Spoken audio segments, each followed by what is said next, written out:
strange timing for this show. I honestly didn't plan on this when I scheduled this a few days ago, but Lex, we just got a little commitment just a few minutes ago. Yeah, bro. How you feeling, bro? I'm feeling good because, I'm preparing to do this with you and my phone's going off. It's going crazy. And, bro, I mean, I just hope everybody stops the complaining and can just enjoy this for the night. Miami fans have been going crazy. I've actually stayed off of social media a little bit, and I hope we can just enjoy this moment and everybody see how hard the coaches are working behind the scenes that you don't know about. Absolutely, bro. Like we've heard how much of a workhorse Mario is and how much the staff follows suit. And he's had to make some changes to the staff between year 1 and year 2. Because not everyone's about that life, and he had to find guys that fit that culture and what it means to be on a recruiter on his staff. But anyway, if you're just tuning in and you haven't heard the news, you haven't refreshed Twitter or Instagram in the last 5 to 10 minutes, what we're referring to is JoJo Trader, 5-star wide receiver out of South Florida, plays at Chaminade.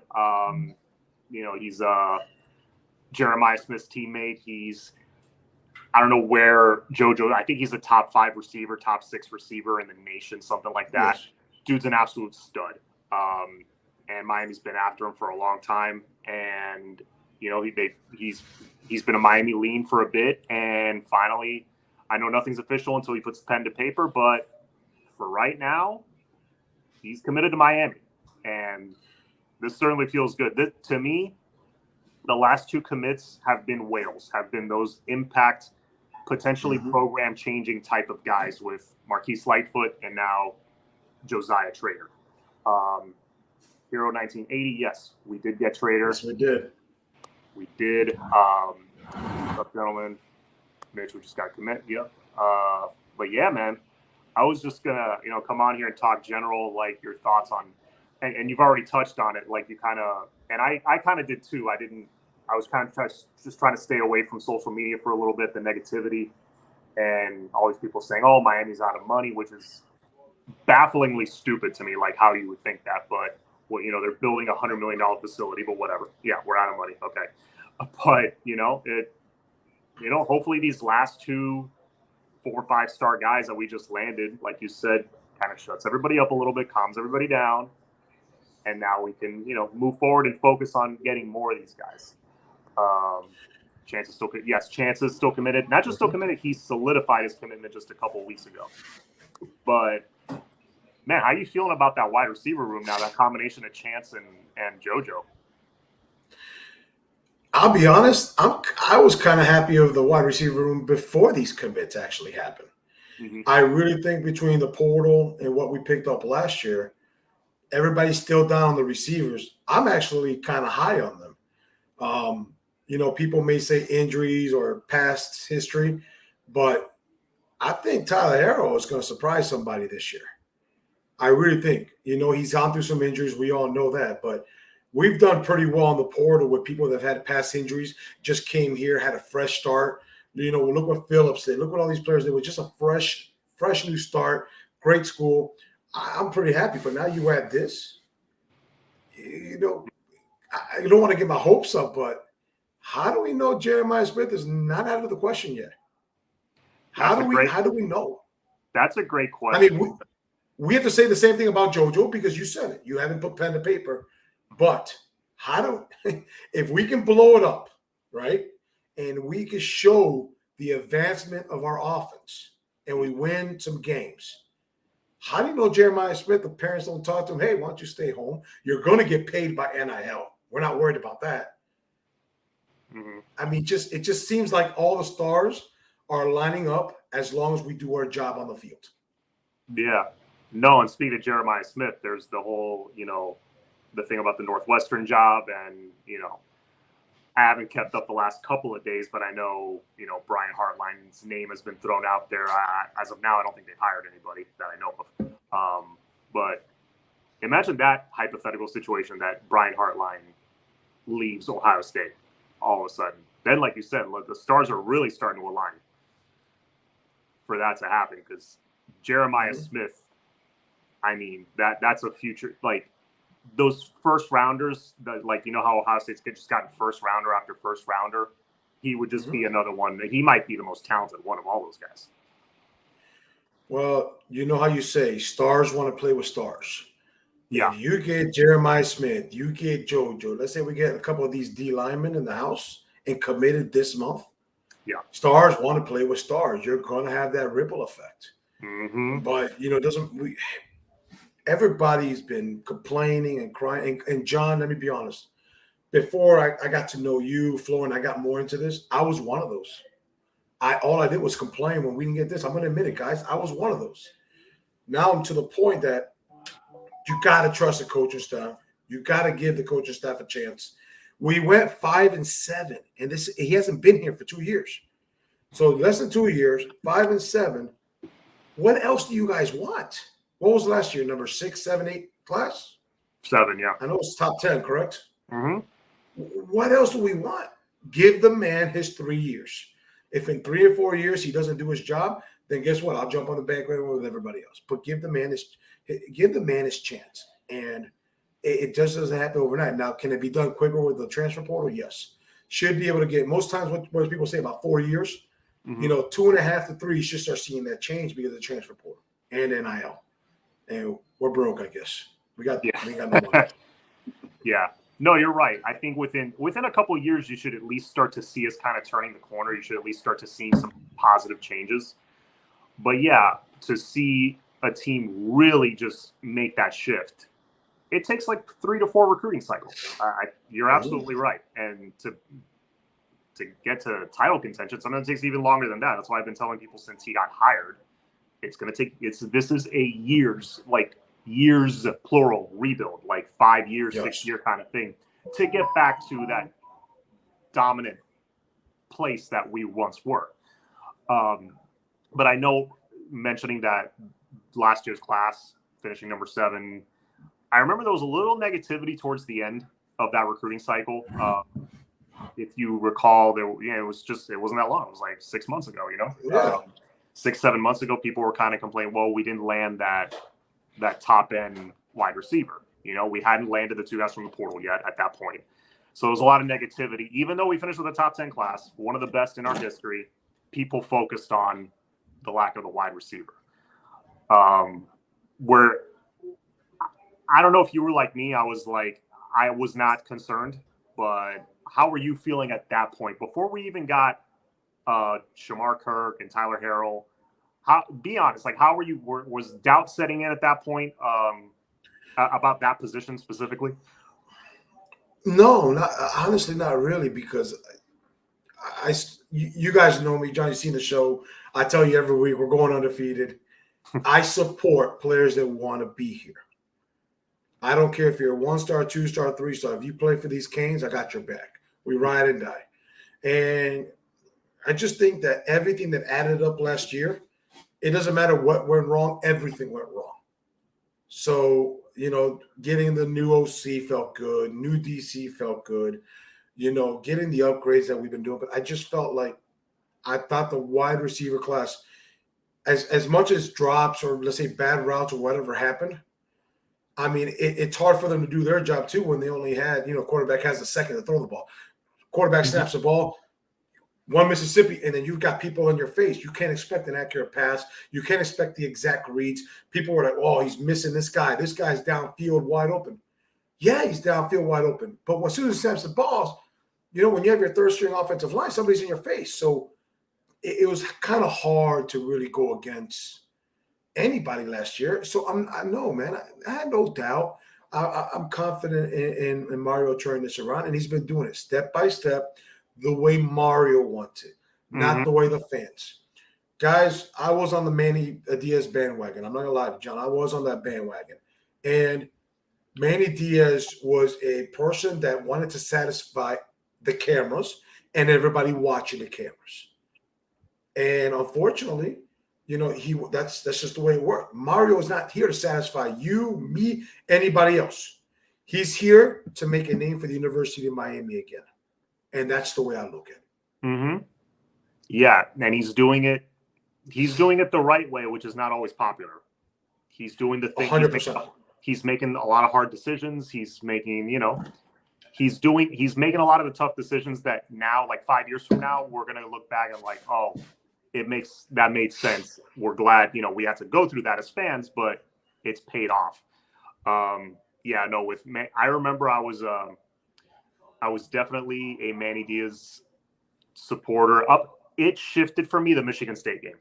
That's when I was like, okay, no, I'm done. Like, I can't do this anymore. And I was. Well, Manny did that. Do you remember the spring game in Orlando? No. So they did his first spring game was here in Orlando at the bowl, the Citrus Bowl, where Tate Martell went off in that game. Yeah. So I was sitting there. I forgot. He just left. He was a grad transfer, the backup quarterback that signed up that year. He never played.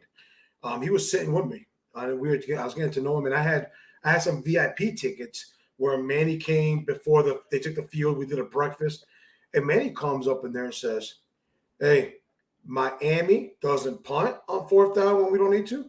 We're not going to take a knee. We're going to kick your ass all over the field." He said it just like that in front of maybe like 50 of us. We all go crazy, John. We're having this is it, But it's the camera.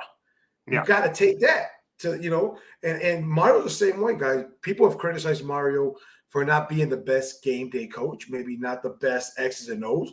He's known as being a recruiter number one. We all know that. Okay, well, that's why you hire a good OC and a good DC. You don't have to be the best X and O guy. It's who you surround yourself, around with. Mm-hmm. Yeah, you can certainly get away with not being the best X's and O's guy. Everybody brings up Butch, wasn't the best X's and O's guy. Larry Coker, great X's and O's guy. Good recruiter, like in the sense that he brought in big name guys, but guys that didn't fit the culture and whatever. And that's when it all went to crap. And then, of course, Shalala saying, "Hey, financially, you guys are on your own. See ya." And that's when all this started. But anyway, I remember supporting him up until then. And I was the same way with Randy Shannon and Al Golden. I was like, give them the 3 years. And eventually it was just too many ass whoopings by FSU. Like, you could only take so many of those. Butch was a developer. Yes. That's where you have to, aside from recruiting, obviously recruiting is number one, which Mario is elite at. I would say he's a solid to like really, really good developer as well. When you have that combination, you're going to win. Like, once you have everything established and your system and everything, you're going to win most games. And I'm trying to think of other examples. Like Dabo Swinney, my opinion, is he like an amazing X's and O's guy? I don't think so. Yes. You think he is? I think Dabo Swinney, unfortunately, talks out of his ass a little bit too much. If he just took a step down, Dabo Swinney, it will be known as one of the greatest coaches to finish college football. I really think so. I think he's been earning it, and he's doing great. And we could learn from something that Dabo's doing. But is he known for X's? But is he known for X's and O's specifically? You think, or is he more like a program builder? I think he's a program builder, but what I think he's great at making adjustments. So he sees something. You have his guys running the field. Your OC run your offense. You got your guy run defense. But I think he's autism. I talked to you today, bro. I hope you're doing good, my brother. But I think he's great at making adjustments, finding the issue, and fixing it. So you could be X's and O's, but he's more like he does manage the game very well. I will agree with that. Yeah. Well, basically my point is, as long as you're a great recruiter, great developer, you can get away with a lot of other things. You just got to have the right people around you. Let's see. Chris Gonzalez says, John and Lex, how are we with Ryan Wingo? How are we going to go after him? Are we going to go after him heavy like JoJo, and how with offensive tackle Brandon Baker? I believe in recruiting momentum. So, yeah. So I think this will lead to more whales for sure. There's a chance. That's all I'm going to say. There's a chance. You're saying there's a chance. Okay. That's all I need. I think there's a chance. You know, John, you know me. I'm a fan guy.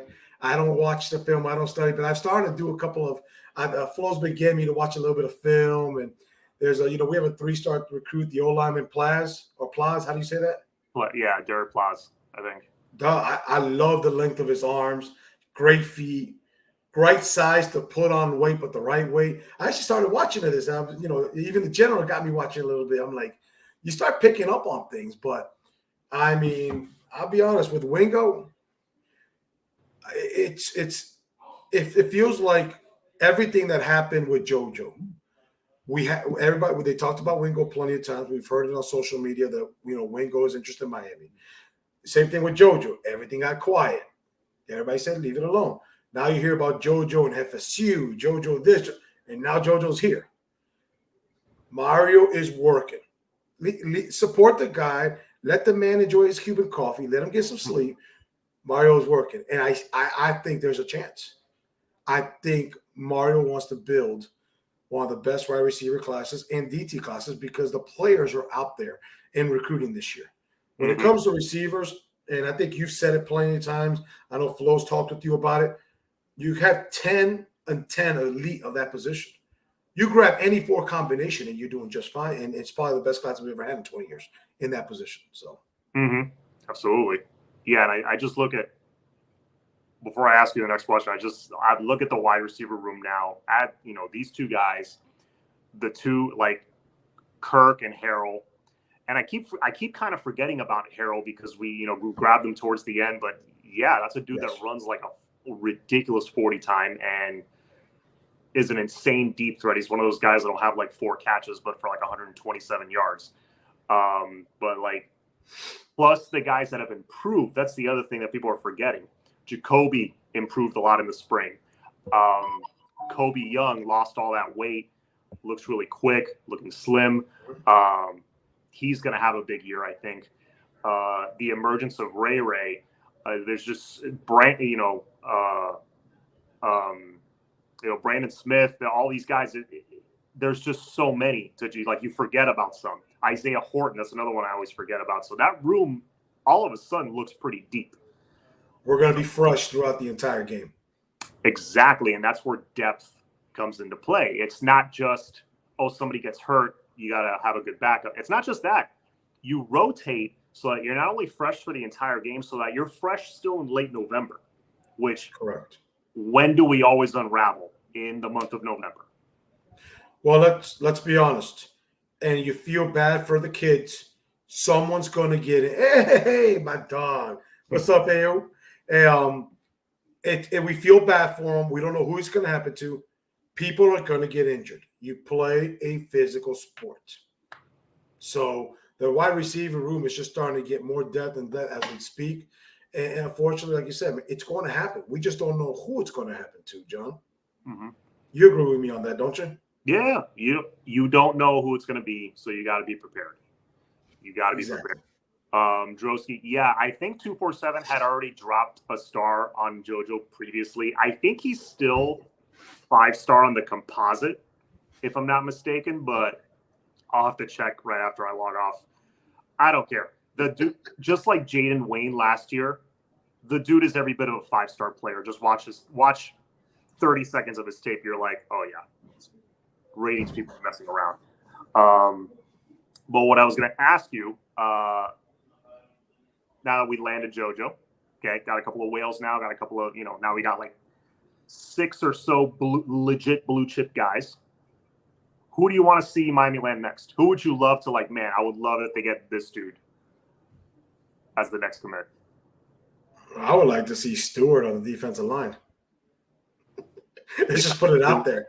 The man's an animal. You're talking about. Yeah, he's a stud. He's a stud. What is he, 6'5", 6'6"? I mean, the guy is a stud. I mean, somebody that I think that is not being talked about that I like the way he came down was, like you said, Jaden Wayne. Jaden Wayne, I think, was very not talked about. But, man, you land JoJo, you land Stewart, maybe another, we do need pimp down. I agree with you. We need that DT. We need that top-notch DT. You get any of those, and you're starting to create that wave of players that want to play with each other. Absolutely. The one I would love to see is Cam Franklin, just because I see the momentum we've built with him, and and all that, and just his sheer size and the way he's able to move at that size. I'm like, man, just lock him down already. But I mean, really, for me, it would be any elite defensive tackle. Him, David Stone, Aiden Breland, which I know, I don't know if he's committed to USC already, but I know he's probably going to USC. But any of those. I want to see it. Breland would be a monster, bro. You said, I think Franklin, I think we have our best shot with. You said there's a lot of momentum going in. Yeah. How do we know he's not committed already? And Mario just told him, don't pull the trigger yet. How do we know? Very possible. I believe in silent commits. I think they're harder to keep because some kids want to let it all out. But I do believe I believe there's one or two out there. How do we know it's not? How do we know it's not any of those? Yeah, I always get nervous when I'm told someone's a silent commit, and I'm like, man, just commit already. Because the longer they push it, the worse I feel. Exactly. Yeah. But yeah, man. Great. Kind of excited, today. Man. It's good. It's a good day. It's a good day to be a Canes. It's always a great day to be a Cane, but days like today, when we, winning big time recruiting battles like this, it's big time. And now we're what? 50, I think as of today, 50 days or 49 days away from kickoff, something like that. We're 2 weeks this Saturday from fall camp. So we're 2 weeks and 2 days from fall camp. I think that's going to bring the animosity with Canes fans a little bit lower.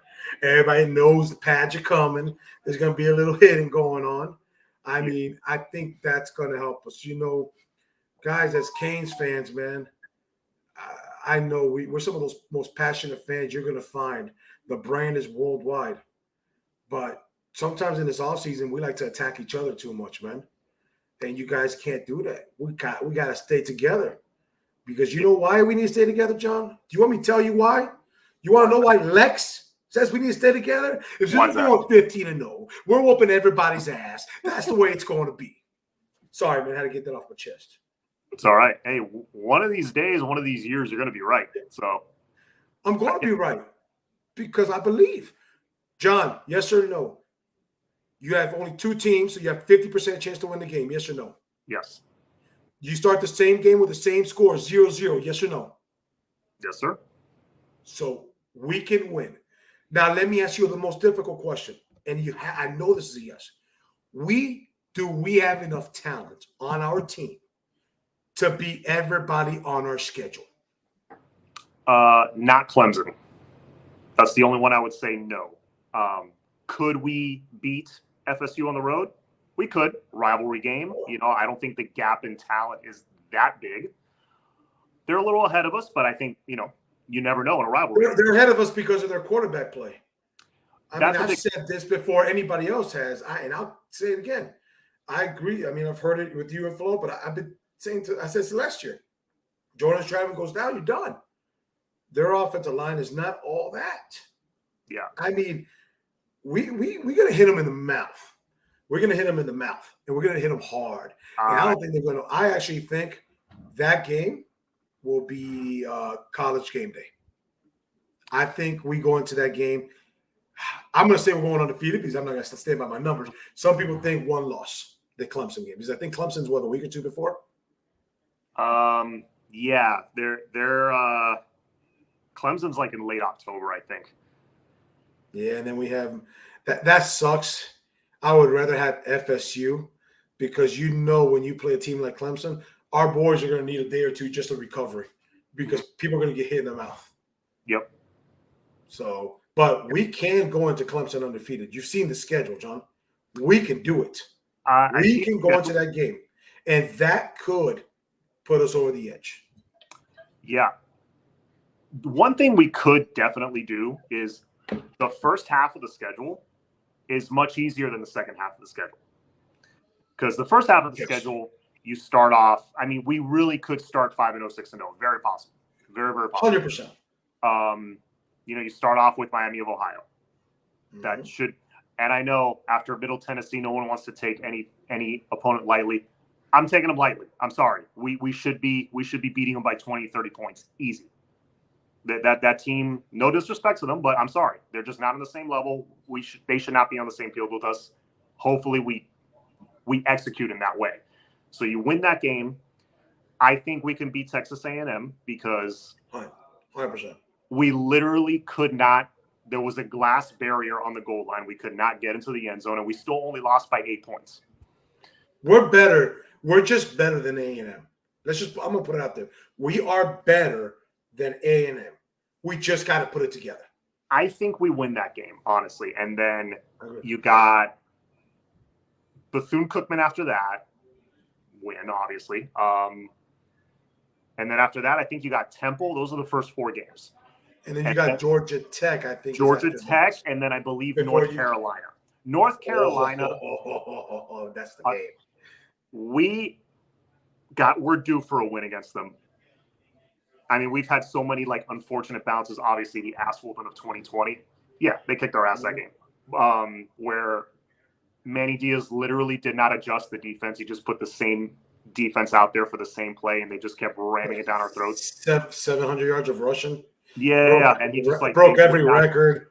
They would not change anything. Either that, it looked like they weren't changing anything, but in addition to that, the players are just freelancing, doing whatever. But the other games, it's 4th and 17 or 4th and 19, whatever it was. God damn, man. None of you guys could knock down that football. That ball was in the air for a month, it seemed like. And we couldn't win that game. There was the one in 2021 that TVD almost brought us back. Yes. We're in field goal range to take it to overtime. And for some odd reason, we call a read option with the clock running down with no timeouts. They screwed it that game. And then last year, we almost come back again, play a horrible game. We made 3 good plays the entire game, and we're still in it at the very end. Yes. Al Blades almost makes that incredible play on the onside kick to knock the ball back in bounds. They say he stepped out of that. It's those 3 games. It's so much went wrong in each of those games, yet we lose by that. You know what I mean? Mm-hmm.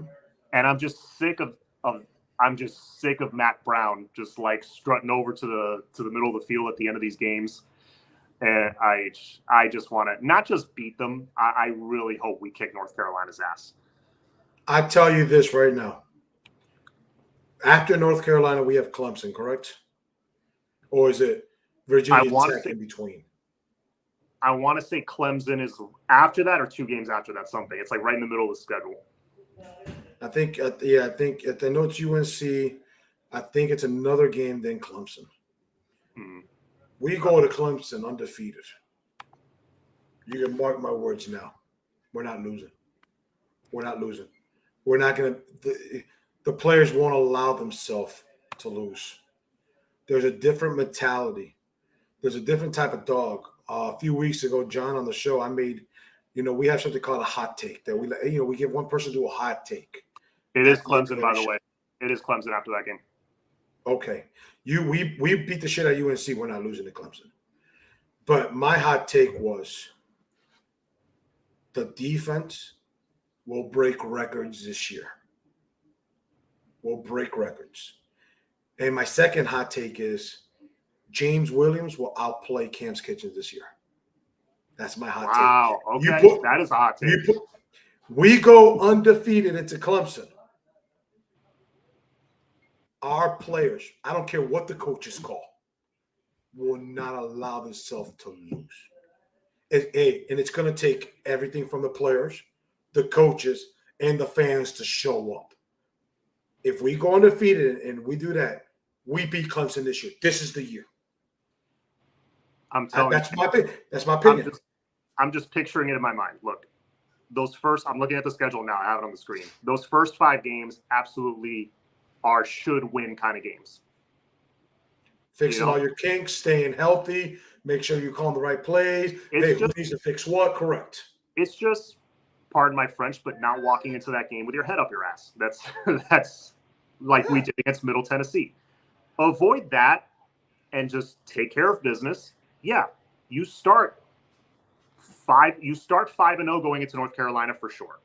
North Carolina could be a bit more of a dogfight, but like I said, we shoot ourselves in the foot time after time after time against North Carolina. Right. Stop doing that. Get out of your own way. We can go up and beat UNC. As great as Drake May is, look, second half of that game last year, our D-line did a great job getting them to the ground, limiting their offense, and getting us a chance to get back in the game. I'm trying to remember how many points we actually gave up in that second half. I don't think it was mostly first half, if I remember correctly. I think it was maybe a couple of field goals in the fourth quarter, but if I remember correctly, we gave up 0 points in the third quarter. You might be right, because I remember our D-line was like really without blitzing, putting the pressure on them. So you never know. So let's say, coin flip, but let's say we come out of there with a win. I'm already picturing it in my head. 6-0 going into the Clemson game at home. You imagine that tailgate? We're undefeated. We're probably in the top 10. I'll be parked outside the green lot on Wednesday night, camping out, waiting for those gates to open. But if we go undefeated into Clemson, college game day will be in Miami. There's no way you could say no to it. That'll be the biggest game that week. 2 undefeated teams going for keeping the first place standing in the ACC. There is no Coastal or Atlantic this year. Top 2 teams will play. That's gonna be now. What sucks about it is I feel we can beat Clemson. Beating Clemson twice in the same year is not easy. That's not going to be easy. No, because if you beat Clemson, you're going to the ACC. That's damn near impossible. I'm going to take the undefeated season. While I think that hot start is entirely possible and very doable, I don't want to drink the Kool-Aid too much. There's some tough games. 40 ounces of Kool-Aid right there. I'll let you. I know the Kool-Aid is tasty at this point in the offseason. I know that, but I'm just looking at that second half's tough, man. It's Clemson, Virginia at home. That's gonna be. There's two game stretches that are gonna be key. That let's say you drop one to Clemson, at home against Virginia the very next week, and on the road against NC State. Those 2 games, okay, fine, lose to Clemson, whatever. You got to bounce back right away. That's something I'm going to look for in this team. That if let's say you fall flat, lose to Clemson, or you lose to North Carolina, you got to be able to bounce back the very next game. That's something I haven't seen from this program in a long time. I need to see that. And then let's say you go on the road. You got the schedule in front of you, you said, right? I got it in front of me, yeah. We play VTech at home or at their place, correct? We don't play VTech this year because of the whole realignment. Oh. Yeah, we play. I'll tell you right now. So after Clemson, it's Virginia at home, NC State on the road. NC State's no slouch. Remember, they were very tough. Always. And after NC State on the road is Florida State on the road. So back-to-back tough road games. Louisville at home, also no slouch. That's going to be a key one where if we've lost 1 or 2, you got to get right back on track and win that game because that's the final home game of the year. It's my birthday weekend, John. Don't miss that game, John. I expect you there for my birthday. Oh, yeah? I'll be there. I will definitely be there. And then, of course, Friday, November 24th is the season finale on the road against Boston College. That is Thanksgiving weekend on Black Friday. And it's going to be – right now they have it set as a noon kickoff on ABC. So – Got to win that game. The Louisvilles and the Georgia Techs and the BCs, you got to win those games. 100%. I still think the defining game. People say Texas A&M is the defining game of the year. It's what starts it. I don't think so. I think we can beat A&M. I think we're more talented. I think we have better skill players. I know their defensive line is stacked. Our offensive line is stacked. I'm not worried. I think the deciding game of our year is going to be North Carolina. What we do in North Carolina determines the second half right here, because that's not an easy road stretch, and North Carolina starts it all. I agree. Yeah, that second half of the season so much tougher that, you get a win in North Carolina on the road, a team that we haven't beaten since 2018. That's a huge confidence boost that I think they need. They gotta be able to say, that Tar Heel logo, they gotta be able to look at it and be like, okay, they finally didn't get us again. Like, when's the bye week? Tell you right. After which game? It's after Temple, so it's earlier in the season. So we play Temple. That sucks. We usually get our bye week early. I don't know why they do that. I would love to have it like right before UNC, after UNC, before that stretch. Hey, get everybody get healed. You got bumps and bruises. Yeah, or right after Clemson or before Clemson. I'll take exactly. But yeah, it's gonna be actually. You get a lot of breaks early in the season because it's like you play a Friday night in Miami, Ohio, then you play 8 days later Texas A&M. Then you play 5 days later at Bethune. 5 days later Bethune, but we're going to get a lot of backups in there. They'll stay fresh. I'm not worried. And then 9 days later at Temple, which is good because of the travel. And then after Temple is the bye week. So the weekend of October 1st, we don't play. We play Georgia Tech October 7th. So it's going to be if we play to our potential, the first 3 weeks, we should be able to stay relatively healthy as long as people are doing what they're supposed to do. Yeah. Temple should be second half, all backups playing. Temple. It should be. Should be. I'm going to say these are should-win games. We had a bunch of should-win last year. I know. I didn't miss one game last year, John. The whole game I was sitting like this because I had – I had about 10 Michigan State people, Middle Tennessee State people right in front of me talking crap. What the hell am I supposed to do? I can't say nothing. And not just that. You're right. Wasn't there like a tropical storm like not that far from us that weekend? So like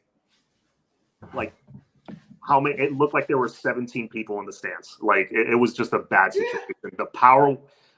There was some kind of technical difficulty. I didn't go to that game because the weather was so bad. I just watched it at home. I was like, I figured, Middle Tennessee, I don't waste my time. So I watched it at home, and on the ESR, I was watching on Sling or one of these apps, and the camera feed went out. So it was like this weird overhead camera feed was the only one that was working. It was just like everything went wrong in that game. But yeah, I don't want to remember that. And I went to the Hard Rock. I left that game early, went to the Hard Rock where I was staying at. And I told the waitress, just bring the bottles. bring the bottles. I don't blame you. But it's not the Clemsons, it's the should-win games. It's the BCs and the Georgia Techs that seem to catch us, the North Carolinas. That's where we have to put a stop to losing to those guys. And sometimes even getting embarrassed by those guys, because that's what's bothered me the most since the mid-2000s. It's losing to teams like that consistently. Let's put a stop to, before we start talking about national championships, beating Clemson, winning the ACC, how about we just consistently beat the guys, in our freaking conference, which, by the way, is not a good conference. But not beat them. I don't want to see us beat Georgia Tech. Hey, we're tied going into the middle of the fourth quarter. Right, beat them by 35. And we should not have starters going out there in the fourth quarter. Agreed. Temple. Georgia Tech's at home. That I agree. There should not be starters in the fourth quarter. Bethune, we after halftime that nothing against Bethune. My daughter goes to Bethune, but they're just not. They know what's going to happen. They already know. It's a tune-up. But Miami, Ohio, we should be working in all those backup alignment in the second half, all those second receivers. We should be finding out, okay, who's ready to step up when this injury happens. Yeah. That's what should be going on in these games. NC State, honestly, we shouldn't it should be the same. I said, hold on, John. Going to or I go to every home game, guys. So do I. I'm actually missing Texas A&M and Bethune. I do not schedule anything during football season, but our best friends are getting remarried out of the country. And if I would have my wife, she loves the Hurricanes. She's not a big sports girl. She loves softball. But if I would have said no to this, you guys would have been looking for a new co-host for AO because you would never found my body. So John, I'm going to go and make her happy. But we're trying to make the North Carolina games being planned. John, you know about that. Mm-hmm. We're all going to North Carolina. And, I'm thinking about that Boston College game. I am personally thinking about it. Yeah, that would be a cool one. And I've been to Chapel Hill for a North Carolina game in 2017. That campus is beautiful. Really nice people. So Chapel Hill's already done, John. There's a big group from the Discord. We have our own thread on it. We've got hotels booked. Chapel Hill's going to happen. We're going to throw a big ass tailgate too. Nice. Yeah, man. But no, I hope to go to every game. I'm looking at the schedule. I don't think there's a game that like anything big is happening. Last year, one of my best friends got married during the Pitt game, which was the season finale, which thank God, because I probably would have gone to the game and just sat there and suffered. And then and then I had another friend getting married back in 2014 during the FSU game. No. That was torture. I'm like, God. Damn it. Like, I don't go. This is the first time in 15 years that I'm going to miss a game. I'm going to watch it wherever I'm at. I'm going to watch the game, but I don't miss an FSU game. I mean, the next time I miss an FSU game will be because it's my funeral. Yeah. No, you don't do that. You don't do that. My wife, look, guys, my wife wears the pants, John. I got a beautiful woman, great wife, great mom. She wears the pants. She's not stupid enough to schedule anything on FSU week. Mm-hmm. That's Christmas. Thank you. That's an important week. But yeah, man. What are you doing for FSU? Bro? What are you doing for FSU? Because you know something. I know something you don't know. I haven't decided what I'm doing for FSU. Well, what do you know? Remember Texas A&M last year? Yes. It's back on, baby. FSU. I'm setting it all up again. John, you got my personal invites, my part. We're everything, and this time I'm gonna have it catered too. Well, very nice. That should be fun. I'm working it all out with the bar.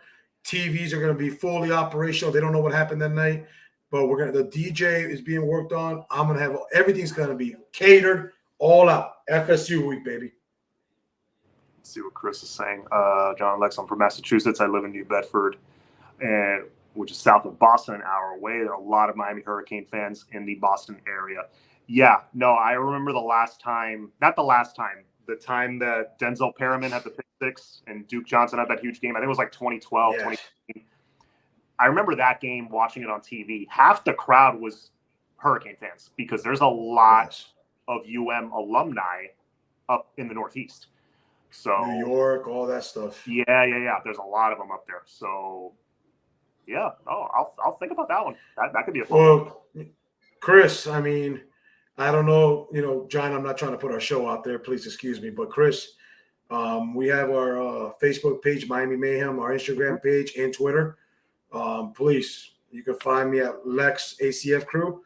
Please send me your email address and your contact info because if I make that trip happen, I love meeting new people, bro. I love going to a new city and being able to spend a couple of hours before tailgating. Hey, what's the local bar? Where do we go? And all that stuff. So, Chris, let me know, man. But if I make that happen, I would love to get in contact with you, please. Yeah, man. So there you have it. So we went off on a massive tangent, but big news today is we got JoJo Trader. He's on board. 5-star. I don't care what 247 says. The man is a 5-star wide receiver. He's an absolute animal. Like, once he comes on campus and he's making huge plays and scoring touchdowns, you're gonna love him. Like, if you want some, you want some entertainment for now, go to the Google machine, type in JoJo Trader Huddle, HUDL, and just have fun. Just watch that tape. His hands are just ridiculous. Like, they're like suction cups from an octopus. They just don't. If it touches his fingertips, he's catching it. That's the kind of reference people have for him. No bobble, nothing. It's like flypaper. Who do you compare him to? Who would you compare him? Give me a past UM receiver between now and 2000. Pick one. Who would you? He's got a little bit of Amon Richards in him for sure. similar height, like 6'1" but can go up and get it. Not he's not small, but he's not like 6'4", 6'5" either. But he can go up and get it. He can play like he's 6'4", 6'5". His ball skills on jump balls is insane. So he's got a little bit of Amon Richards there. I've got one. Tell me what you think. And this guy has some injuries, unfortunately. I think he has a little bit of Rashawn Scott in him. Rashawn Scott was tough, went and got the ball, good hands. He got knocked around a few times and always came. I just see a little bit of Rashawn Scott in him, which I think Rashawn Scott, man, God bless him. If it wasn't for a bunch of injuries, too, he could have gone further. But I see a little bit of him in him. And you know who I just thought of? Stacey Coley. Picture what Stacey Coley should have been. What Stacey Coley showed us flashes of in his freshman year. Yes. When he was scoring on punt returns, on handoffs, on receptions, he was doing it up. Because I remember that year Dorsett got hurt like halfway through the season. So Stacey Coley kind of picked up the slack as a freshman. He didn't develop into that first rounder he was looking like, but my God, Stacey Coley, what he should have been is I think what you're going to get from JoJo Trader. That'd be cool if JoJo got number 3 to start off his freshman year on a uniform. Yeah, because you're right. I didn't think about Coley. When I watched this film, I was like, man, this was Sean Sky. I did think of, the one you just said. I was thinking about that too. But then Stacey Coley. Yeah, Stacey Coley is a very good comparison. I was a huge Stacey Coley fan, even though when, he had a pretty solid senior year, I thought, when Mark Richt came. But, yeah, man, I thought the world of that kid. He was so, just oozing talent. It's just, sometimes it doesn't come together for whatever reason. Who was the one that which receiver was the one that put the hit in the FSU game that knocked them? That was Amon Richards. Yeah. Amon. That's a nut. Stacey and Amon Richards. Amon Richards was developing, though. That one was just an injury, injury luck. That dude was on his way to the first round as a junior. I remember in that play, and we'll log off after this, but I remember in that FSU game, that was when we finally broke our losing streak against them, when it was like a 3rd and 20 or something. Malik Rozier completes. He gets open, gets a huge first down to Amon Richards, and then the very next play is when he just clobbers that dude on that crackback block. I watched that play a lot, guys. Before we log off, John, Canes fans have been getting rowdy. We're desperate. We want to see something happen. When you're down, do what I do. I go to YouTube and put on that Notre Dame highlights for 21 minutes. I think we're on the way to that. I really do. And John, I have watched those highlights on YouTube at least 50 times when I'm having a bad day, when the Canes frustrate me. I'm sorry. When anything happens. So, look, Max was calling me. All right, man. Well, I'll let you go. Thanks for coming on. I appreciate it. John, thank you, man. I appreciate you having me. We love our Cafecito and Canes. I've always said, guys, John has the best title of any YouTube show out there. Cafecito and Canes, brother. So, man, I appreciate you, John. All right, man. I'll let you go. Go Canes. Bye.